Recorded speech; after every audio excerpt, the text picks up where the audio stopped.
రాజ్యానికి అధిపతి అంట. ఈ రాజ్యానికి అధిపతి తెలియదు, ఏడిపల్లి రాజ్యానికి అధిపతి అంటే ఏమో రాణి మహారాణి అంట. పాపం సెల్ లేని కారణంగా మేమే పాటలు పెట్టాల్సి వస్తుంది. మేము మ్యూజిక్ ఇస్తున్నాం, దాన్ని సెల్ అనుకోండి.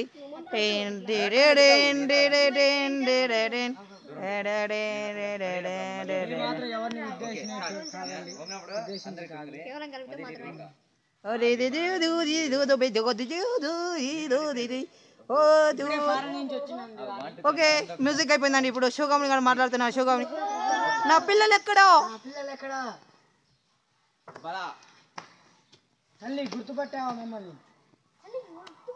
ఇప్పుడు వచ్చారు, ఇద్దరు వచ్చారు కదా. అతని పేరు బాహుబలి, ఇటు పేరు బల్లాలంట అనుకోవాలి మనం. ఏం చేస్తాం? నా పేరు బాహుబలి. బాగా గుర్తుపట్టావు.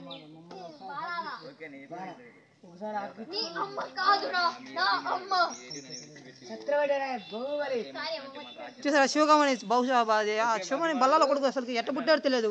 బాహుబలిని ఛత్రపతి అనుకుంటుండే. చాలా దుర్గతి కావాల్సిన వాళ్ళు.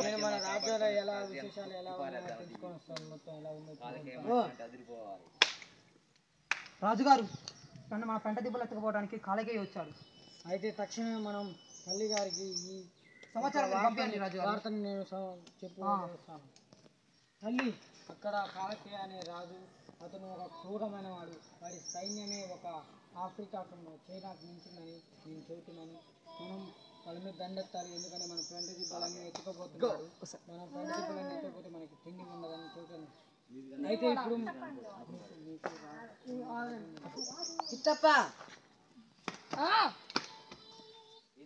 ఇతని పేరు కట్టప్ప. ఈ కట్టప్పకి నోరు లేదండి. మేము డబ్బింగ్ చెప్తున్నాం. ఈ కట్టప్పకి నోరు లేదు, మేము చెప్తున్నాం. చెప్పండి తల్లి, ఏంది మీరు పిలిచారేంది? పిలిచారేంది తల్లి నన్ను కట్టప్పని?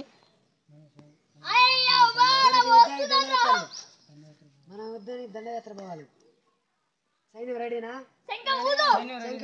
శంఖం పూలు.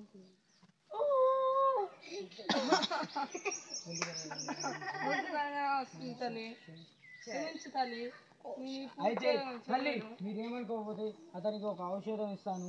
ఇది విక్స్ అంటారు.